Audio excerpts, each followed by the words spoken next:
Hi, Robert Drysdale, the head of Southeast Asia for Descartes Underwriting. Hi, my name's Ben, and I'm based in Sydney, and I run Australia, New Zealand and North Asia for Descartes Underwriting.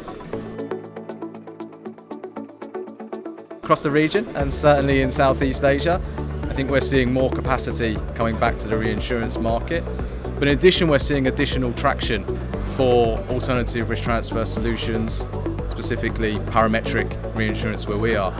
I think this traction is coming if we look at the amount of brokers that have competency centres focusing specifically on parametric insurance and reinsurance. We've seen that improve a lot. We're seeing more uptake in terms of different sectors adopting parametric insurance, and certainly a lot more geographies across Asia Pacific where parametric reinsurance is becoming more mainstream. The key drivers for these has really been climate change. There's still a lot of messaging around climate change and the impacts that are having on both the frequency and the severity of natural catastrophe and extreme weather events, including secondary perils as well.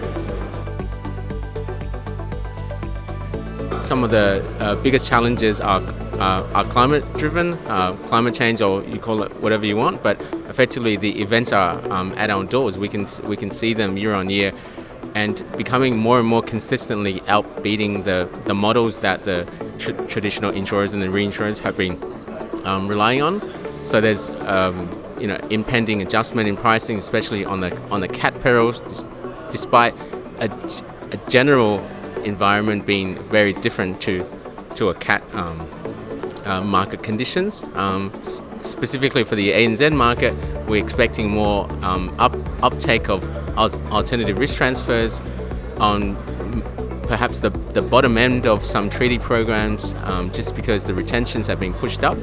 The cedants are being forced to retain more and more risk at the bottom, and therefore their bottom line and their earnings volatility is directly impacted by these events immediately following. We're starting to see similar phenomenon in the China market. For example, there's 3 or 4 typhoon events that are above average for the past two years now. So we might see that dynamic play out in that market as well. Secondary perils in the Japan market, for example, the Hyogo hail event is touted to be one of the largest secondary peril, impacting that market as well. So there are some surprises coming. I think it's going to be extremely important going forward. I think the role of data, technology and AI in terms of new innovative solutions is going to be paramount. I think the role that data can play in insurance is starting to see it. Obviously, much improvements in models. If we talk about secondary perils, the reason they were called secondary perils is because they were unmodelled perils. So outside of earthquake and typhoon, there's a lot that can still be done in understanding some other perils around natural catastrophe and extreme weather, and outside of that as well. If we look at machinery breakdown and other lines of business, I think there's still a big role data and AI can play in developing the models, understanding the risks better, and bringing to market more effective solutions. The future of the industry for us, we all need to stay relevant, right? We all need to stay relevant to the people in the industry, the consumers, the community, and bounce back after events. It's about resilience against challenges that's directly facing us, like e.g. climate change and inflationary pressures, economic pressures.